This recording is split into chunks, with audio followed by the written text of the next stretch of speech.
Good day, folks, and welcome to the IT Way. My name is Joanne, and today we're going to continue with a series of the troubleshooting aspects. Today we're going to troubleshoot AutoVPN. So previously we were doing the video for troubleshooting client VPN, and after that we did the non-Meraki VPN tunnels. So today is going to be just for AutoVPN. And I know what you're saying. So Cisco Meraki has the AutoVPN algorithm that it just works in 2 or 3 clicks. We know that it works perfectly well, but sometimes it has some problems that we need to troubleshoot. But when you say that everything is from the Meraki side, it means that you don't know what is the phase 1, phase 2 pre-shared key, or any subnets that are going to advertise. You don't see any SSH commands, you don't see any configuration. So every time they have a problem, the first thing that comes to your mind is let me talk or let me phone Meraki support. So in this video, what I'm going to help you is for you to have the power to troubleshoot without even have to call or create a case with Meraki support, because you have the event logs, you have the packet captures, you have the live tools in the dashboard, that it's more than enough for you to troubleshoot any aspect that you have with AutoVPN. So we have a previous video how to configure the VPN tunnels. In this video, we're going to focus completely in the troubleshooting aspect. I'm going to show you different scenarios that we're going to go through. For example, the Uni-directional traffic, as you can see here. We're going to talk about the VPN registry, how it works, how you can troubleshoot it when you have just partial or fully non-connection to the VPN registry. How does it look like, taking the packet captures, and all these scenarios. So at the end as well, I'm going to go through the traffic flow in the complete and healthy AutoVPN connection. Let's go to it and let's see it.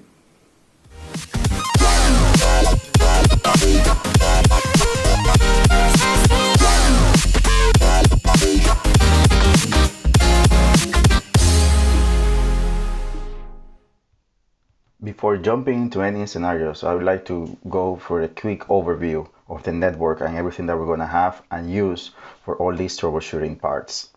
First, I'm going to show you the 2 networks that we're going to use. So this one is the IT Way. This is going to be just like my C3C or telework gateway on my remote or a spoke side.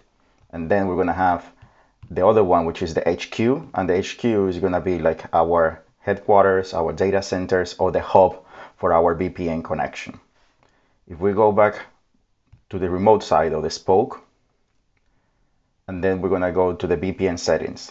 So this is where you configure the AutoVPN connections.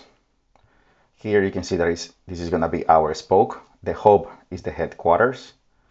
Here we're going to have just one subnet. It is VPN on, so we're going to advertise that subnet.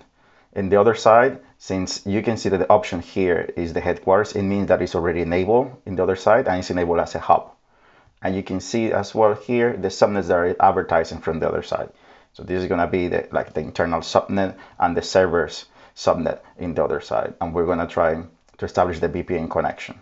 So here, this is just the only configuration that you have to be aware of for AutoVPN between the 2 Meraki devices. We're going to go to the VPN status. And here we're going to be seeing the status of the 2 VPN peers. Here is the IT appliance. The part that is interesting for us right now is this part, the status, to know that it's green. It means that it's working. And the exported subnet, just to say that and to ensure and confirm this is the exported subnet that you want. Here, sometimes it takes a little bit of time. But you can see here is the most important parts for us to identify what is the status of either the VPN registry or the NAT friendly or the MXs as well. To jump to this one, you can see that the VPN registry is connected.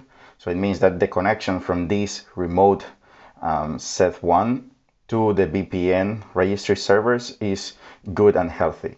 And this is going to be using the UDP port 9350. So this is elemental to create the AutoVPN tunnel. And we're going to see that in the further scenarios later on.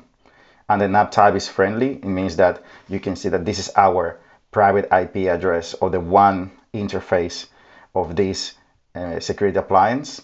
And this is the port that it's using. And it's NATed with my public IP address and the port. So it's using exactly the same port. And that's why it says that it's NAT type unfriendly, because that's what we ideally want. To see the other one of the headquarters, you just have to click here and click here. And you can see that the headquarters is exporting these 2 subnets. It's healthy, the connection with the IT Way appliance. And you can see the same thing here. So the VPN registry connection is good. It's using the same ports. And this is the private IP address of my headquarters. This is the port that is using to talk to the VPN registry and talk to this other security appliance, the spoke, and it's NATed with this public IP address and this port. So that's basically what we're gonna use. The other part that we're gonna use is the event logs when it is necessary. You can filter out for all Meraki VPNs. And it's gonna give you the overview of everything that is gonna be good or is gonna be bad. Sometimes you're gonna see these events, but we're gonna talk about how to deal with those. These are the main parts that we're gonna understand or see throughout the troubleshooting period. The VPN registry connectivity change or our connection change. Now this covers just the elemental parts that we're gonna go through the presentation or go through the different troubleshooting scenarios. After going through each one of them, at the end, I'm gonna give you the overview of how you can see or identify when you have a healthy VPN connection. We're gonna take packet captures and we're gonna see the whole process at the beginning. Well, in order to ensure that our AutoVPN is working properly, the first thing that we have to do is trying to ping internal resources. So based on the configuration that we have here, we know that if we go to HQ, let's take a look what kind of internal resources we have here, and we have to narrow it down to ping from our spoke. So here we have two VLANs. Let's take a look to the 100.1 and 200.1. So I'm gonna go to my spoke and I'm gonna make a continuous ping for a few seconds to these two IP addresses. So you can come here, this one, and this one. So with that, you can test the AutoVPN. Now we can see that we have 100% packet loss, which means that for some reason, these two devices are not talking to each other or the VPN is not established. So this is the first sign. To double check that everything from the spoke is good, first place to go is the VPN status. Here what we're gonna see is the status of the VPN tunnel between the two. Please remember that this status is just for the VPN connection. This being red doesn't mean that the headquarters is down. It's just that the VPN connection between the two is down. Here we can see that the VPN registry is connected. It means that it looks like there is no problem between this spoke and the VPN registry servers. And you can see that the NAT type is friendly. So it looks like there is no problem between the upstream of this device that is NATing the traffic to reach out to either the VPN registry or the other device, MX, which is the HQ. To go to the HQ, we can come here and see that yes, from the HQ side is the same thing. It looks like the tunnel is down, but the HQ side is good with the VPN registry and the NAT friendly as well. So based on this information so far, it looks like that the problem is between these two AutoVPN peers and nothing related to the Meraki cloud or the VPN registries. Not even with the upstream device based on the NAT friendly or NAT unfriendly features. To understand better, we're gonna go to the IT way and we're gonna go to the event logs to see what the event logs are saying to us based on this information.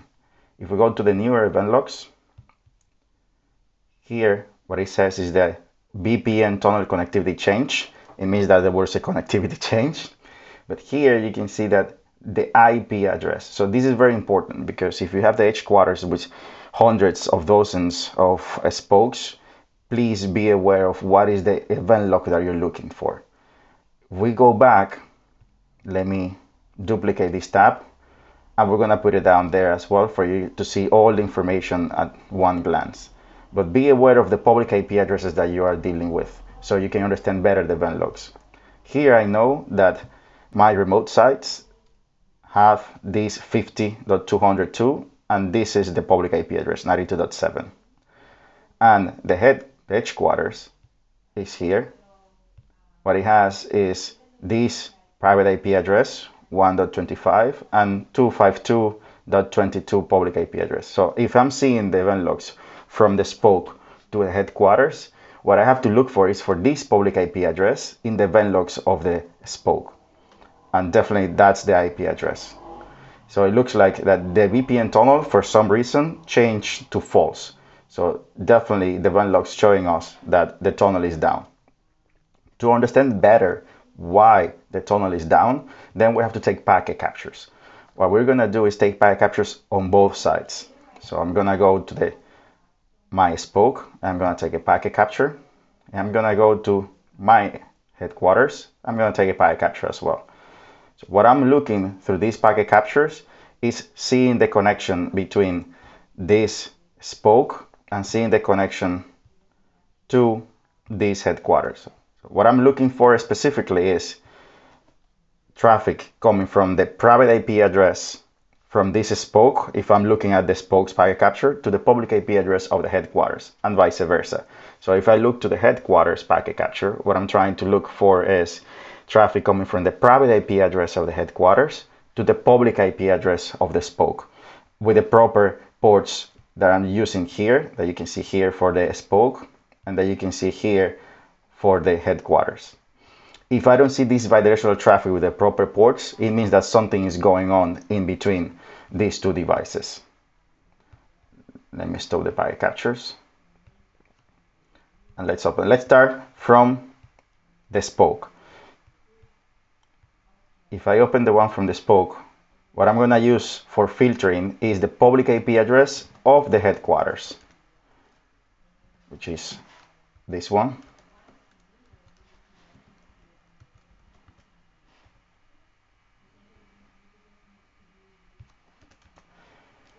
So let's see what we can identify here. The source, we can see that it's the same pattern. All the traffic is the same. So the source is the 50.202, which is the private IP address of the spoke, which is fine because we're taking the packet captures in the internet interface of this device. So that's expected. And the destination is the actual public IP address as well from the headquarters, which is expected. At the end, it has to traverse the internet, so that's the one that has to point it at. The source of the UDP port is the one properly configured or showing base of the VPN registry status, and the destination is as well configured. Something that is interesting here is that there is just one kind of traffic. So we can say that there is uni-directional traffic. The only traffic that we're seeing is the traffic from the spoke to the headquarters. So there is no incoming traffic from the headquarters for some reason. And that's very important to know here. Now, if we want to check the packet capture from the headquarters, I'm assuming that I should be seeing the same thing. Just traffic coming from the remote side and then going to the other side. Here, what we will use is the public IP address of the remote side of the spoke.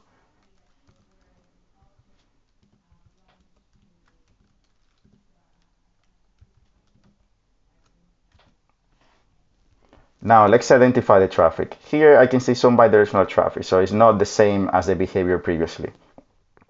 To start with the first one, we can see that the source is the private IP address of this headquarters, which is expected, and the destination is the public IP address of the spoke, which is expected, with the corresponding ports. But here is a little bit different. Here I can see the incoming traffic from the spoke sent to the headquarters. So it means that the headquarters is receiving the traffic from the spoke. And actually the headquarters is sending traffic to the spoke as well. But as we saw before, in the spoke, there is no any trace of this traffic. What it tells me is that yes, both MXs are working as expected and they're sending traffic as expected, but there's something upstream that is causing us. And in most cases, based on my experience, is that when you have these kind of new implementations, there is always a firewall, a switch, or the ISP routers that is blocking some kind of interesting traffic that is causing this kind of issue. So in this case, since we don't see the incoming traffic from the headquarters to the spoke, I encourage you to take a look to the upstream of the spoke. But many times you can see the same behavior, but in the other side. So you can see just unidirectional traffic from the headquarters, and most likely, or most of the times, is the upstream firewall that you are having or any restrictions that you might have upstream that is causing this issue. Because since this is a new implementation or a new IP address that is coming up, most of the times the restrictions that you have upstream are very close or very, very, very powerful and not allowing this traffic to go through. So Please check that before continuing to any other state of any troubleshooting phase.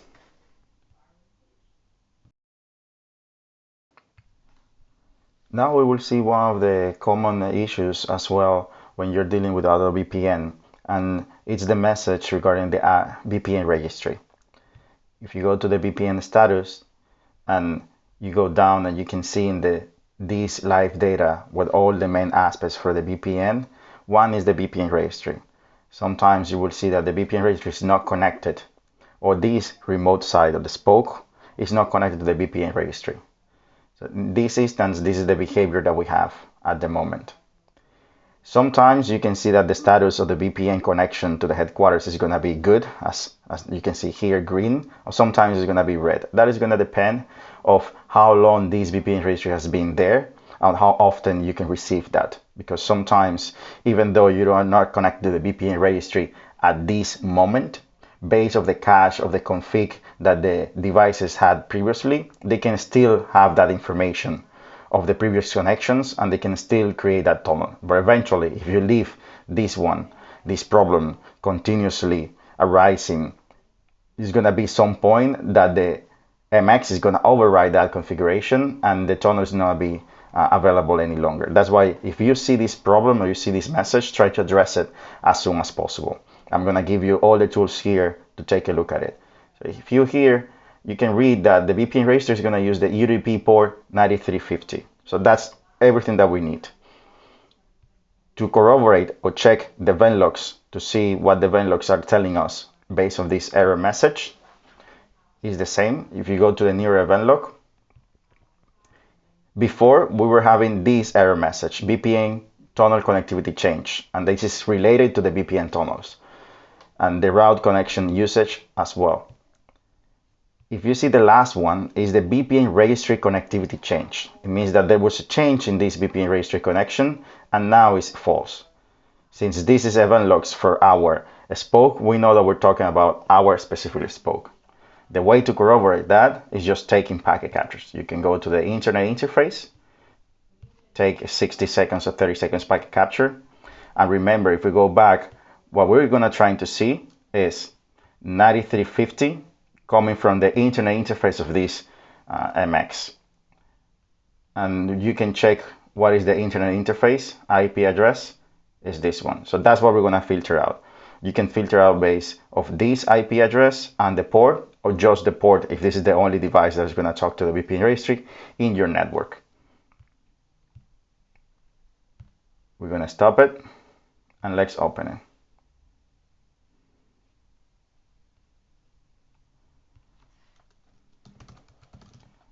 We're going to use the 9350. And here, what we're going to see is the VPN traffic. The VPN registry, normally for each MX, you're going to see two different public IP address, because the MX will always trying to reach out to two different VPN registries. Here you can see the source is the same one because it's coming from the spoke, and the destination you have two IP addresses, the 52.39 and the 48.28. And you can see that the destination is 9350. Here, the packet capture is telling us that there is unidirectional traffic. So for some reason, this spoke is not talking to the VPN registry. 99.99% of the time, it's something upstream that you're having, either you or the ISP, that is blocking this traffic. Because we know for sure that every VPN registry that Meraki has, it's right now servicing hundreds and hundreds of MXs. So it's very, very unlikely that one of the VPN registers are down, or it's very, very likely that just this device is the one that is having issues with the VPN registry. To corroborate that, if you go to your organizations and you have another VPN peer using AutoVPN, all the organizations they're gonna use the same VPN registry. So if you can go to another network, another MX in the same organization, and you can see that the VPN registry is connecting, is good, this is an indication that something is happening just with this IP connection for you, a spoke, that is causing this issue. In this time, recommendation, go upstream. If you have support, or if you can manage the upstream router that is nothing, go there, take packet captures upstream as well, all the way to the internet as much as possible, so you can see what is happening with this kind of traffic. Continue with the troubleshooting scenarios regarding VPN Registry and AutoVPN. We're going to see another scenario that is very, very common when you have new implementations or making changes in your network. We're going to go to our spoke and VPN status. Here we're going to check the status of the tunnel and the status of the VPN registries. We can see that the tunnel is up, but that doesn't mean that the VPN registries are up, because it's going to depend on how often this is going up and down and for how long. Here we can identify that the VPN registry is saying that it's partially connected. It means that this secure appliance is able to connect to at least one VPN registry using the UDP port 9350. So we say before that every MX has to communicate to at least two VPN registries at the same time. So we're going to have to identify what are the two public IP addresses for these two VPN registries that we're using for this particular spoke, and then identify which one is the one that is having the problem. If we go to the event log, we saw before that event logs relating to these kind of issues is the VPN registry connectivity change. If you go back here, probably you're not going to see event logs say something more different than this false when you have the whole VPN down. So when you have partially connection, the event logs are not going to help you too much. The main source for this are the packet captures. So we can go to take packet captures in the internet interface and to identify what are the two public IP address and what is the IP address that is having that issue.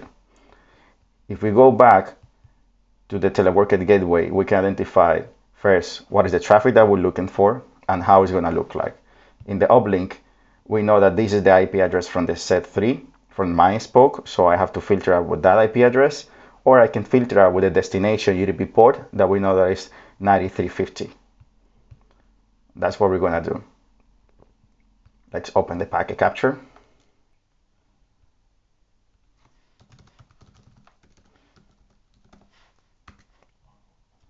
Here we can see the two public IP addresses.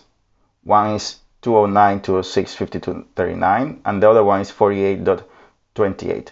So what it looks like is there is one of these two IP addresses that is causing this issue, that is unidirectional traffic.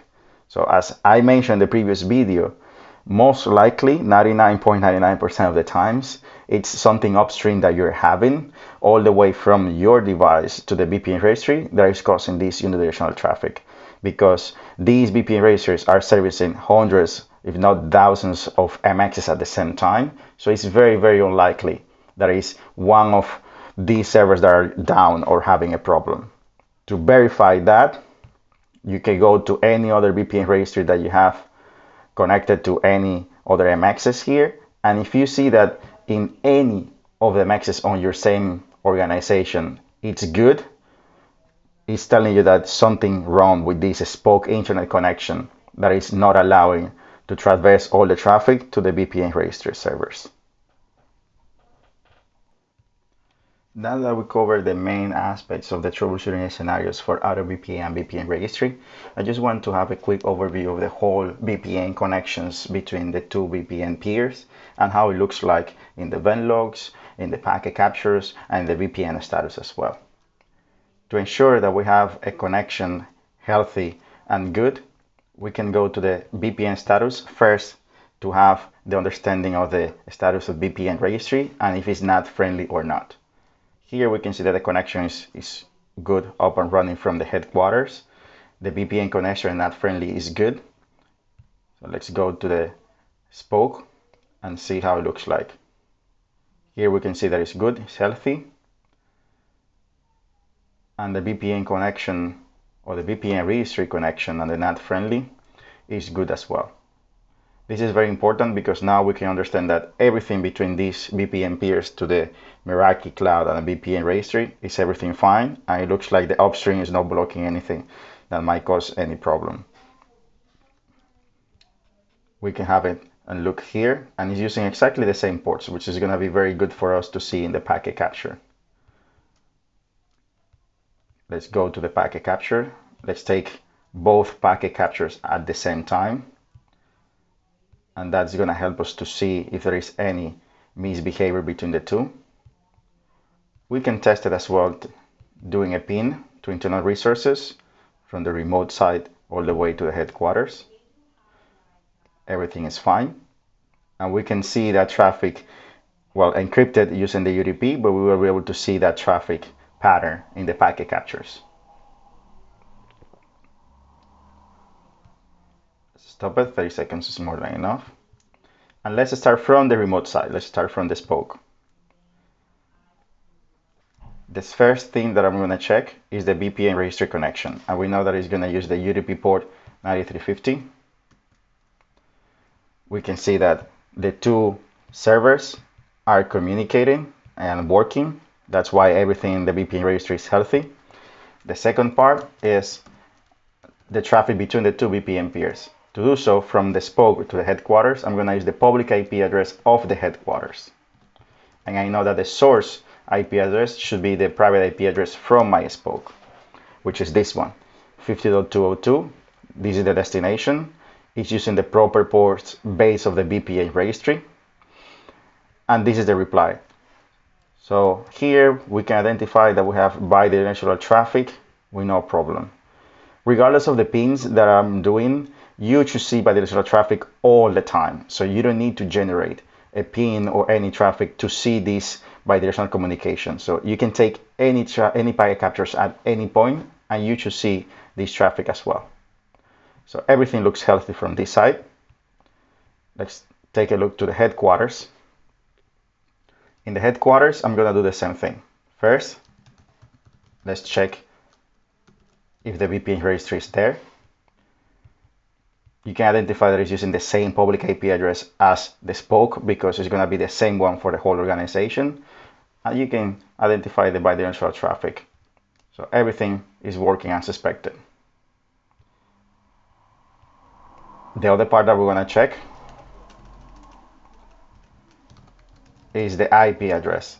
So we're going to check the traffic between the two. Something that is important is what is the IP address I'm going to use. In this instance, I'm going to use the IP address of the spoke side. And I know that I should see the traffic coming from the private IP address of my headquarters, which is this one. Identify it, yeah, it's good. The proper ports, and I can see that it's bidirectional traffic.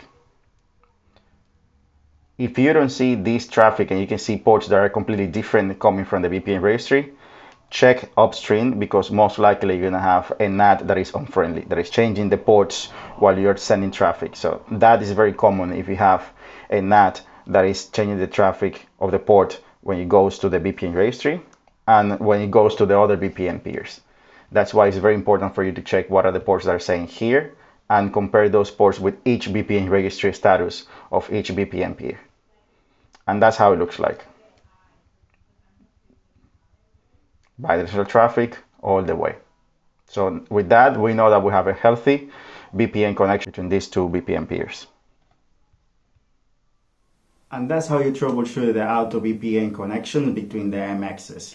So we went through different scenarios, so you can see all the troubleshooting behaviors depending on the issue or the fault that you have, and you will be able to see all the remediations, that everything that you need, it's already there in the dashboard for the packet captures, event logs, or even the live tools for you to testing. This can solve 99% of the problems that you may have with any other VPN issues, guaranteed.